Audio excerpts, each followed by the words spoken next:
Hello दोस्तों, उम्मीद करता हूँ आप लोग स्वस्थ और सुरक्षित होंगे। हमारे साथ कोई भी ऐसी घटना होती है जिसको हम दुर्घटना बोलते हैं, या हमारे मन मुताबिक घटनाएं नहीं होती हैं तो हम बोलते हैं हमारे साथ क्यों हो रहा है। हम दुखी हो जाते हैं। ये इंसान का प्रवृत्ति होता है कि जब भी कोई ऐसी घटना होती है, जैसे आपका धन का हानि हो या स्वास्थ्य का हानि हो, जैसे कि कोई बीमार पड़ गया, या जहाँ पे आपकी धन संपत्ति की लॉस हो गया, या कोई गिर गया, इस तरह की कोई भी घटना होती है तो हम भगवान को कोसते हैं और बोलते हैं भगवान पता नहीं हमारे साथ ऐसा क्यों होता है। लेकिन क्या अपने आप से सवाल तब पूछते हैं जब हमारे साथ अच्छी घटनाएं होती हैं कि हमारे साथ ही ऐसा क्यों होता है।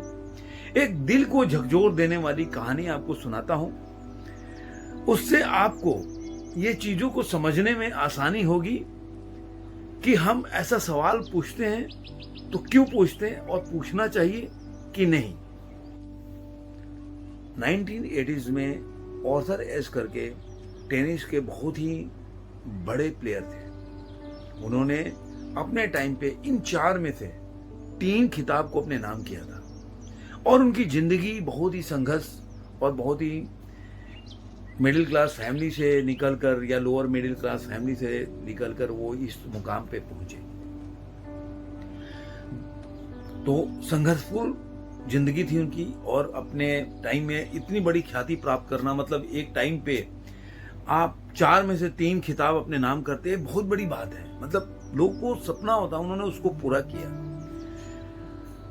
तो धीरे धीरे उनकी शोहरत बढ़ने लगी। एक बार की बात है, उनको मतलब उनकी छाती में पेन होने लगा, चेस्ट में पेन होने लगा। तो चेस्ट में जब पेन होने लगा, उस समय इतना मेडिकल साइंस भी इतना ज़्यादा ग्रो नहीं किया था। तो उस समय उनका ऑपरेशन हुआ, तो उस समय इतने ब्लड चेक नहीं होते थे। मतलब होता होगा, लेकिन इतना आज जो टेक्निकली ये चीज़ें कितना मतलब एडवांस हो गया है चेक करने का, वो उस समय 1980s में नहीं था।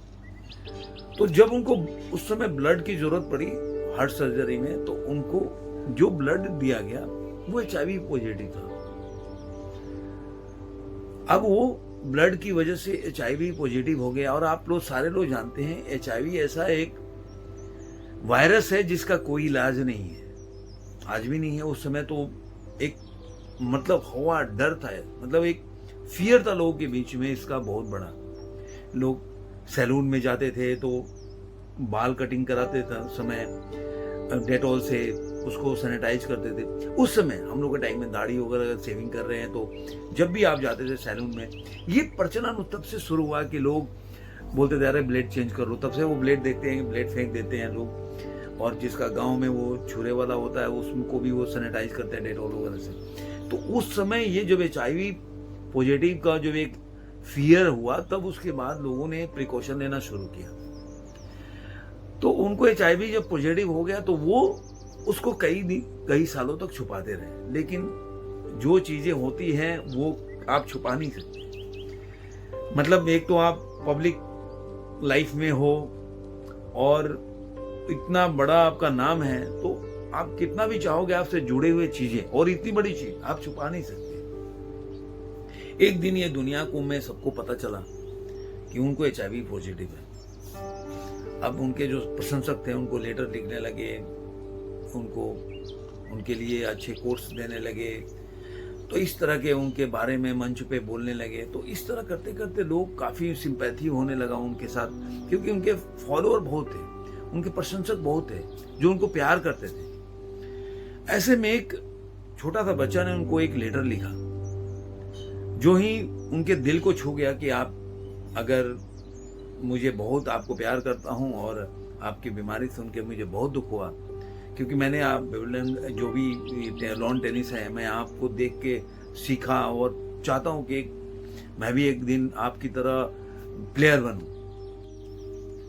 ऑथर एश ने सारे पत्रों का जवाब नहीं दिया, क्योंकि असंभव ही था। इतने उनके फॉलोअर थे, इतने प्यार करने वाले लोग थे, इतने उन्होंने पत्र लिखा उनको, तो असंभव था। लेकिन उन्होंने उस बच्चे के पत्र का जवाब दिया। अब पत्र का जवाब क्या दिया, जो आज भी लंदन में उसके जो उन्होंने स्टेटमेंट दिया था, जो बोला था, उसको एक प्रशस्ति पे लिख के वहां पे टांगा गया है। क्या बोला? दुनिया में 50 बिलियन लोग हैं जो टेनिस को खेलना चाहते हैं, उनमें से केवल 5 बिलियन लोग ऐसे हैं जो टेनिस के रैकेट को छू पाते हैं। उनमें से 50 लाख लोग ऐसे हैं जो टेनिस खेल पाते हैं। उनमें से 5 लाख लोग ऐसे हैं जो सही मायने में टेनिस खेलते हैं। उनमें से 500 ऐसे लोग हैं वर्ल्ड में जो नेशनल टूर्नामेंट खेलते हैं या पहुंच पाते हैं वहां तक। उनमें से 50 लोग ऐसे हैं जो अंतर्राष्ट्रीय खेलते हैं। उनमें से 4 लोग ऐसे हैं जो सेमीफाइनल तक पहुंच पाते हैं, और उनमें से 2 ऐसे लोग होते हैं जो फाइनल तक पहुंचते हैं, और उनमें से एक ऐसा होता है जो फाइनल जीतता है। तो भगवान ने जब, ऊपर वाले ने जब मुझे सब दिया, तब मैंने उससे नहीं पूछा 500 बिलियन में मुझे क्यों चुना इतना सब कुछ देने के लिए, क्या कोई और नहीं था? तो जब ईश्वर ने मुझे ये दिया, तो अब मुझे क्यों पूछना चाहिए why me, why not others? इस बच्चे के सवाल का जवाब, क्योंकि बच्चे ने उनसे पूछा था कि आपके साथ जो हुआ, आप इतने अच्छे व्यक्ति हैं, इतने अच्छे प्लेयर हैं, आपके साथ नहीं होना चाहिए, उसका उन्होंने जवाब दिया। दोस्तों, हर आदमी के जिंदगी में सुख और दुख दोनों आते हैं। ये जिंदगी की एक कड़िया है या चक्र है। ऐसा नहीं हो सकता कि आपको जिंदगी में केवल सुख ही मिले, दुख न मिले।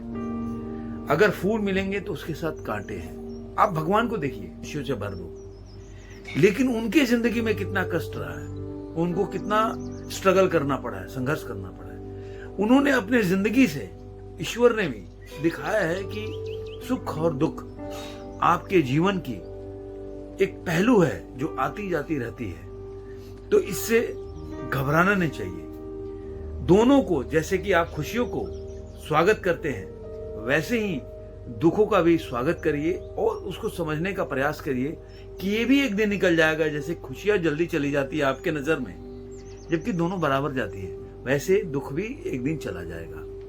और दुनिया में किसी भी धर्म के, जिस भी धर्म के अनुयायी हैं, उनके जिसके फॉलोअर हैं, उनको कितना कष्ट झेलना पड़ा है, आप उनके इतिहास पढ़ें, उनके बारे में पढ़ें तो आपको पता चलेगा। ये कहानी हमें सिखाती है कि सुख और दुख जिंदगी के 2 पहलू हैं। हमें दोनों को समान भाव से स्वीकार करना चाहिए। ये जरूर है कि हम भी विचलित हो जाते हैं, हम भी उससे प्रभावित होते हैं, लेकिन अपने दिमाग में रिमाइंड कीजिए। जैसे कि मैं एक घटना सुना रहा हूं, कल की ही बात है। मेरी कार है, वो मेरे बिल्डिंग के पार्किंग में लगी थी। किसी बच्चे ने पत्थर फेंक दिया। जब मैं शाम को जा रहा था छठ पूजा के लिए फैमिली के साथ, तो देखा कि अरे यार, तो पूरा डेंट पड़ा हुआ है, इतना बड़ा पत्थर उस पे गिरा हुआ था और डेंट पड़ा था।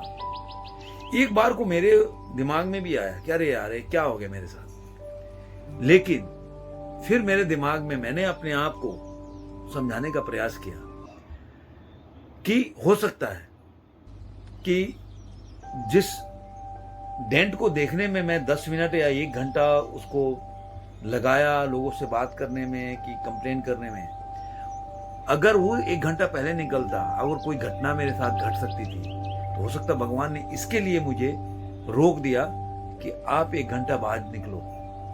तो अगर हम पॉजिटिव जिंदगी में सोचना चाहे तो कुछ भी सोच सकते हैं। आप भी बी पॉजिटिव रहिए, और फिर मिलेंगे ऐसे ही किसी अच्छे से वीडियो में। तब तक के लिए आप अपने फैमिली का ख्याल रखें, और अभी तक अगर सब्सक्राइब नहीं किया तो सब्सक्राइब कर लीजिए, और घंटी नहीं दबाई तो घंटी दबा लीजिए। धन्यवाद।